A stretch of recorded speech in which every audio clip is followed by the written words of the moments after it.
ng bayan, maasahan anumang panahon.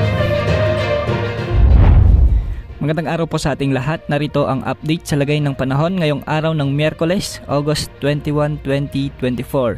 Sa kasalukuyan ay nawala muna pansamantala ang pagbugso ng habagat at hindi na ito nakakaapekto sa anumang bahagi ng ating kalupaan. Sa ngayon ay easterlies ang siyang nakakaapekto ngayon sa silangang bahagi ng Visayas at Mindanao, kaya makakaranas ang mga lugar dito ng bahagyang maulap hanggang sa maulap na kalangitan na may mga kalat-kalat na pag-ulan at pagkidlat-pagkulog, lalo na sa Eastern Visayas, Caraga at Davao Region.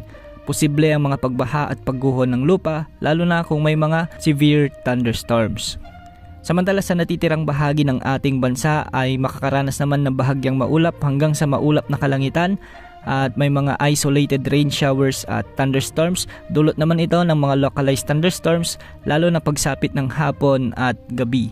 Ngayong araw nga, posible ang mga malalakas na pag-ulan dulot ng mga localized thunderstorms sa may Ilocos Region at ilang bahagi ng Cordillera Administrative Region. May mga inasang pag-ulan din sa ilang bahagi ng Cagayan Valley at Central Luzon. Posible naman ang mga mahihinang pag-ulan sa may Metro Manila, Bicol Region at ilang bahagi ng Calabarzon at Mimaropa. Dulot pa rin ito ng mga localized thunderstorms.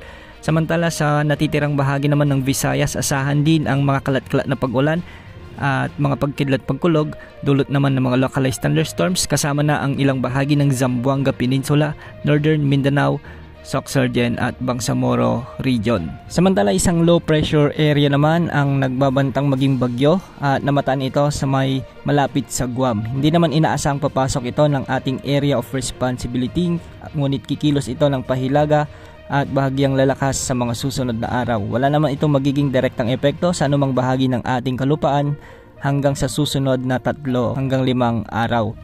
Sa ngayon wala ring nakataas na gale warning sa mga karagatang sakop ng ating bansa. Yan ang update sa lagay ng panahon. Ito po ang weather update ng bayan, maaasahan anumang panahon.